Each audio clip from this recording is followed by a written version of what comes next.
namni tokko du'ee maal ta'a jettee? Namni tokko fakkeenyaaf gaafa du'u lubbuu isaati kan gara waaqaa deemu foon isaa garuu in awwaalama miti akka beekutti jechuudha akka hundi keenya beeknutti. Ni awwaalame. Innaa achitti akkamittiin wal fuudhanii waliin jiraatu kan jedhu gaaffii natti ta'e. Laa gaafni wal fuudhan jennu gaafa du'anii miti bar. Egaa du'anii in ka'a namni du'e guutuun isaatu ni ka'a guyyaa qiyaamaadha. Gaafa addunyaan kun xumuramu in kaafama namni hundisaadha jechuudha. Sigaltee ثم إنكم بعد ذلك لميتون ثم إنكم يوم القيامة تبعثون جريتين دبتا سني دوتاني ارغدوتاني بود أمو قياك أمادا كافمتني جنا ربين أمما كان هندساتو دي رابنا لالي هندسا أكو مرة جلو كانت ربين سبحانه وتعالى نكاس هندساتو أچبودان غافي غافل قرماتي ورّا بديد لگه كان غوتو ساتو رغاو فرطي سيغالتي رغاو فرطي ارغباهني بود namni ragaa qabu jechuun namni waakatellee rabbiin ragaa irratti baasisee sanboodaan kun gara jahannam gara ibiddaa kun ammoo gara jannataadha deema. Warri jannata seene dhiiraaf dhalaadha. Dhiiraaf dhalatu jira waan ta'eef rabbiin subhaanahu wa ta'ala sigaltee akkuma jiru duniyaa kanarratti wajjin jiraatan in jiraatan wajjumaan. Laakiin sigaltee akka addunyaa kanarra jirtu ammoo duniyaa kanarratti akka dubartiin jirtu kana akkiratti illee jirtiidhaa miti. Nabiin rabbiidha alayhi salaatu wassalaam. نبي ربي عليه الصلاة والسلام وأم بالغ كان أسيانا دبرسا موان أدبا كم نتمجرد كم هو كم أيه نبي ربي سبحانه وتعالى وقود بت ولهم فيها أزواج مطهرات جل إساني فهذا ليه منادا كل لوفت تجراجل كل لوفت تجتون دبرتي فرين الريان إيجن الرمبان سيقلتي كفرين الرمبان كإيجن الرمبان أما سمو دبلتاني كاني بريدو سين تاتي جيتشورا نبي ربي عليه الصلاة والسلام دبرتوني جنة راكي جان وسو غفتان إسي قفتي جلن غفتان دبرتي جنة سيندو قفتي وسو جرو الدنيا كانت قد ملأتي جلن عور العين فاتي جيتشورا دبرتي جنة كيس جرتو غفتان إسي قفتي كمتا سيدا وسو الدنيا كانت ربين قد باسيتي سلا ون الدنيا رجلو كون غوتون ساتي دياتو جلن سيقلتي بريدين الدنيا كون غوتو ون أسر رجلو كون غوتو ساتي دياتو جلن جنة كيسة دبرتوني بريدني دير اللي بريدني سينا أنا بربي عليه الصلاة والسلام فول لساني داكا أك جاءتي جنان وقونا بجنة سين إرجع سينا نعمو نمني أكو ماسي كنا جرا وام براتي ميت أكو ماسي دا كنا جرا دبرتو تا وجي والكون نمن وقال دبرتو تا وجي نجرا هتن بريتشاني جرا هتن أكا مالي في جنة جنبشون قدام كجرو يو أتي دبرتي وجي جرات دبرتين اللي ودينا وجي جرات namni kophaa yoo jiraate gammachuun hin jirtu bar meeqatu maa jiru duniyaa kanarratti arguutti hin jirtu isaa namni meeqatu kunoo dhiirri dubartiin illee meeqatu abbaa warraatiif jecha lubbuu fiidhaa kenna kun illee akkasumatti jira sigaltee gammachuun guddaan isa kana tokko lammaffaadha akkana jechuun ni fuuta jechuun waan rabbiidha dagatte jechuudha miti rabbiin subhaanahu wa ta'ala maal jedha warradwaanun min allahi akbar jaalala rabbiitu irra guddaadha jedha hunda waan namni warra jannata argatu kana guutuudha wanni isaan itti gammada warri jannataadha waan argatan kanatti miti wanni guddaa maal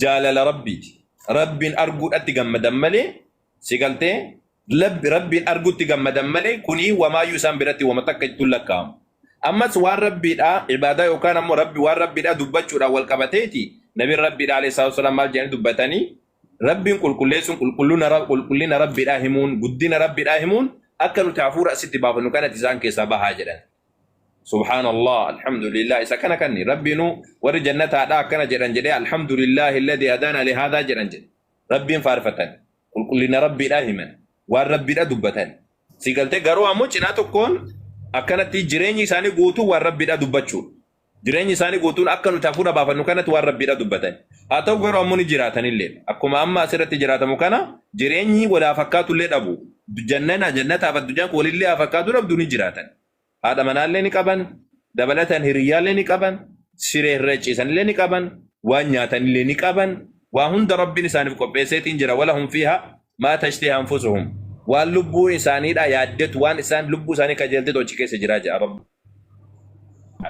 sigaltee waan isin yaammattantu achi keessa jira jedhanii malaayikaan warra amananii dubbatanii jedhee dubbataa kanaafuu kuni waan jibbama waan janna qabrii keessa tusuntaan erga kaafamaatii siin jechuudhaaf qabrii keessatti ammoo namni hin fuudhu. እና ጅባፍ እንጀነ ያኔቹን ጋፊ ዋና ተቴፊን ጋፈድ ያቺቲ ልቡን ኬኛ ከምቲ ወልቤክቴ ዋና ከሲያዲ ከንጀሉ ያዲተን እና ለፈረቲ አካን ኬኛ ተጁ ለፉ መረቲ ሩፎኒ እንጅሩ ዋንቲ ጎደሙ ብየ ለፈረቲ ጎደማ መለ ልቡ ኬኛኒ ዋንታ ከሲ አቺቲ ጎደሙ እንደንዳም ከምብራሞ አኒ ጀነተን ገለጤ ኦፋማንሲሲዮን ቲንት ማለፊ ያኔ ደጎጎረ ጎቹ እንደንዳ akkamitti ani bakka jannatan galaa achitti nan fuudhaa abbaa manaa koo jinachitti jiraadha kan jedhu xiqqoosee gaaffii natti ta'e kanaaf isin gaafadhe. Amma siif galeere amma akkis siin jedhe kun guyyaa qiyaamaati siin jedhe ammas ammoo natti baruu barbaachisu guyyaan qiyaamaa akka nuti amannuu fi akka kiristaanni amanu garagara bakka kana dogongorri jiru. Kiristaanni akka itti amanutti Yesus Kristos ganaa dhufee ummata jiru kana foon kana irraa naqee foon biraatti jijjiiree ammas dabalataani warra du'ellee lafaa kaasee fuudheetiin mirga waaqayyoodhaa kaa'aa jira. Akkasiimi? Inni kun sirriidhaa miti. Inni kun sirriidhaa miti. Yesus Kristos gaafa dhufeetiin jedhe mallattoo qiyaamaati malee qiyaamaadhaa miti. Gaafa qiyaamaatti miti kan dhufu inni. Guyyaa qiyaamaadha nama hunda dhufa. Yesuusiin qofaa miti. Hunduun kaafamu. Qaamni ati qabdu kun eeguma biyyee ta'ee ka nyaatamillee ka maal ta'illee rabbiin biqilee jedhaan hin biqila guutuun isaatu. Hin kaafamu hundi isaatu. Nuti hundi keenya fuuldura rabbiidhaa dhaabbanna. Rabbiin keenya fuuldura isaadhaa dhaabbannaa jechuudha.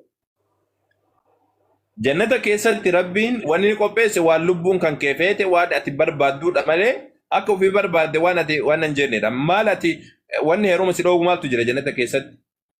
Maaliin xureessitamoo? Dubartii xurooftuudha moo dhiira xuraa? Dubartiif dhiirri wajjin jiraachuun barri yoo wannaadhaan taate yoo seera rabbii cabsiteedha malee dubartiif dhiirri wajjin jiraachuun bara eebiidhaa miti. Si galtee? Eebiidhaa miti. Manni nabi rabbiidhaa alayhi salaam akki jedha manni nama tokkichaa jedhan laal.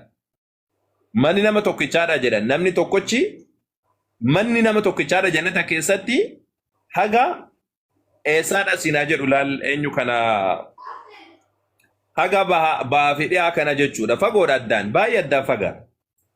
Man nama tokkichaatu waan nabi rabbiidhaa alayhi salaam akki jedhan bakka namni tokko jannata keessatti bakka namtichi alangee kaa'atu sila jiruu duniyaa irra osoo jiraate bakka alangee kaa'atutu jiruu duniyaa kana guuturra caalaa jira.